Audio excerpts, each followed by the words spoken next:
Peter, you started your talk with a lovely quote: "We live life forwards but understand it backwards." As a chief executive and also a former regulator, what have you identified about what works and what doesn't work in the way that healthcare is regulated? Thank you. Well, when looking back over some considerable period in terms of regulation in healthcare, amongst the many features that have worked include a fundamental concern with the quality of patient care, with the patient experience, and understanding how that is provided to a very high standard or not. And then using high quality analysis, often measuring elements of the process of care as well as measuring the experience of patients, and doing that over a period of time. We heard today that the Care Quality Commission has undertaken 100 spot checks and found only 45 hospitals where they had no concerns. How can regulators assure the public that services are safe and will treat them well without being there on the wards every day? I think fundamentally the place that has the responsibility for making sure that transparently patients receive high quality care is in the boardroom of the individual organisation. First and foremost, every day that is their responsibility.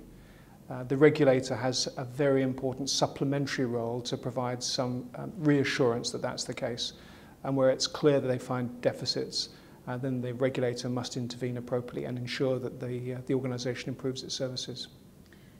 What should regulators be looking at in the way that boards operate? I think if a regulator spends time looking at the matters that the board considers and also how it considers it. They should be looking at the balance of discussion, the topics, and how much weight they give to them.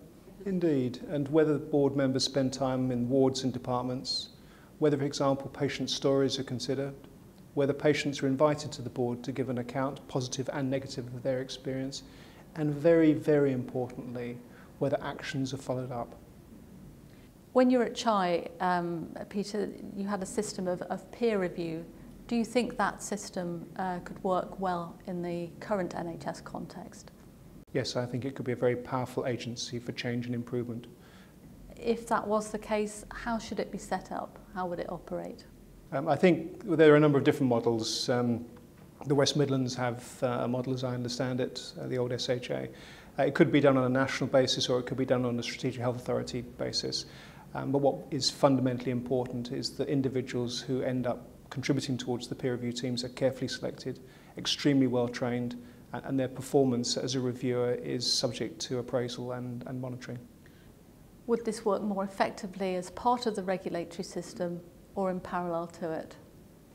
In my experience, it can work in both ways. Personally, I think the peer review exercise is better to be a separate endeavour to inspection. But nevertheless, I think it's very important that the inspectorate has the benefit of contemporary doctors, nurses, allied health professions and managers to inform their judgments given contemporary practice. You talked about the importance of leadership of regulatory structures. Good leadership can overcome a poor or deficient structure.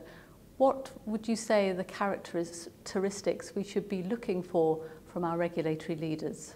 Fundamentally, making sure that that they contribute as part of an overall coherent system of inspection and regulation, rather than being concerned simply to fulfil their statutory obligations. We've heard two examples of different regulatory systems from the nuclear industry and also from prisons. As a chief executive of a healthcare trust, Peter, I wonder, were there examples that you heard today that you think would work well in the NHS? I think it's reinforced some of the views that I was keen to have tested during the course of the seminar, and those include the fundamental place of high quality multidisciplinary leadership. With that, all things are possible. If an organisation is impoverished as far as that's concerned, then bad things can happen.